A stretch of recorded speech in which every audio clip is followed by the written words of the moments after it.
KTBG has a title I just saw, and now I want to show it to you. Lairs. This is for 2 players ages 10 and up and should take you between 30 to 60 minutes to complete.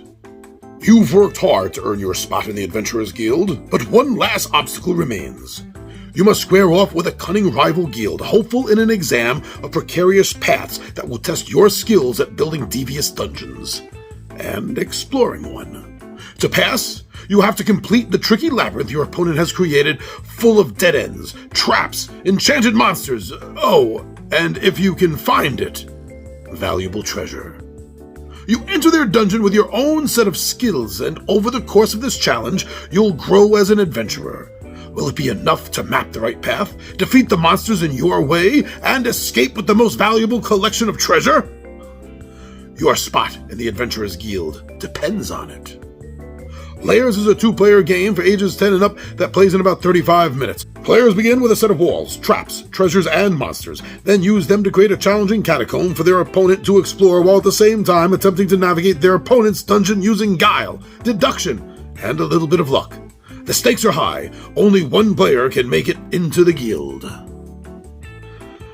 little bit of a write-up, a little bit of a description, a little bit of a background to the story of what's going on. A head-to-head. All right. Made me want to look more into the game. Now, the entire idea, the concept of this game, that you are building a dungeon that another player is then going to delve into and try to survive. And likewise, vice versa, they are building one for you to explore. I mean, this reminds me of when I was a kid, and I used to be obsessed with creating Dungeons and Dragons mazes and dungeons in graph paper. You know, it makes me feel like I'm doing this with someone else doing this, and then we're testing each other's work. This has really grabbed my attention big time. Now, reading more about this game from some of the reviewers and other previewers, there's something that really caught my intense interest, because it is something that I have speculated on and thought about before in the past. This sounds like a legacy-ish style game. Not full-on legacy, but legacy-ish. Because during the course of the game, you have to be putting stickers down. Okay? The rules are going to tell you, put this down here, mark this down there. But unlike most legacy games, these are not permanent. They're temporary stickers and markings. So you're going to be able to take them off and try the game again using different tactics, patterns, and things, so you can keep replaying this legacy-ish style game. I mean, yeah, that's what we need. Use color forms. Now, each turn, in most games, you're used to having X amount of actions. 1 action, 2, 3, whatever. Different games, different amount of actions. This specifically puts a spotlight on that from what I was reading, and makes your number of actions, your available abilities per turn, an actual resource in the game. That you only have so much that you can do, but how you do it, what you choose to do, and how you break it down is really up to you, as long as you're within the resource points.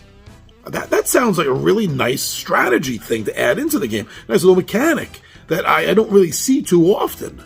Yeah, that seems pretty cool. Now, you take that whole strategy, right, and you combine that, as they're apparently doing, with luck of the dice style stuff, especially in combat. That gives it not only a nice balance, I'm thinking, between strategy and luck, but also helps elevate the game in your mind mentally to more of something akin to Dungeons and Dragons. You're in a dungeon and you're fighting monsters. And how do you fight monsters? You roll dice. So that brings it all together really nice. So far, everything I've been seeing about this game is keeping my attention. Now, maybe I kind of buried the lead here. Maybe I should have started with this. But everything I've seen about this game, especially the visuals, right? The mechanics of the game, yes, but especially the visuals, what the game looks like, the components of the game, which are all great, but I'm not specifically talking about how cool the components look this time. What I'm leading to is that visually, this game reminds me of the electronic Dungeons and Dragons game from the 80s. If you don't know what that is, look it up. Now, I'm not talking about the LED screen handheld game. I'm talking about the one with the big electronic dungeon board, and you walk through the board, and when you bump into walls, you put a wall down and you have to maneuver around it. And you got to find treasure and fight a dragon.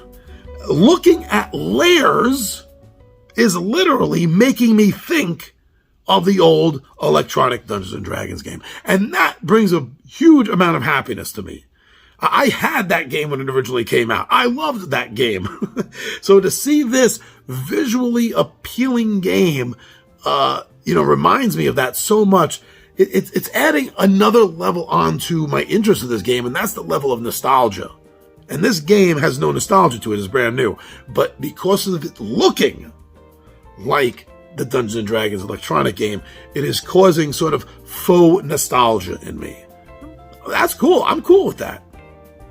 Overall, as a two-player, one-on-one, head-to-head battle style game, this, I think, conjures up a lot of uniqueness. There's not many games out there that are telling you you're designing a dungeon that someone else is going to run through, and vice versa, you through theirs.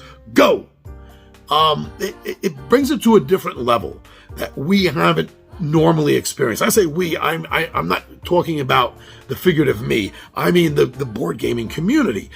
Yes, this may have been done a few times, but not nearly enough to stick out in anyone's mind. Not mine, after all these decades, that's for sure. So there's got to be something newish to that, and that's totally catching my attention on top of everything else. And there's a lot here that has caught my attention. But I'm just trying to give you some information. I'm not trying to influence anyone except maybe influence you to get more information on your own. If you can find some playthroughs of this or any title that you're ever interested in, go watch the playthroughs before you even listen to someone's personal opinion on the game. You will have a better chance of forming a stronger opinion for yourself if you watch playthroughs. So don't listen to disembodied voices on YouTube or floating heads that are telling you this or that or the other thing is great. Find out yourself. Do a little bit of research. And when you do a little bit of look up and research on Lairs, come back here and let us know what you think of it. But yeah, go get yourself more information on Lairs.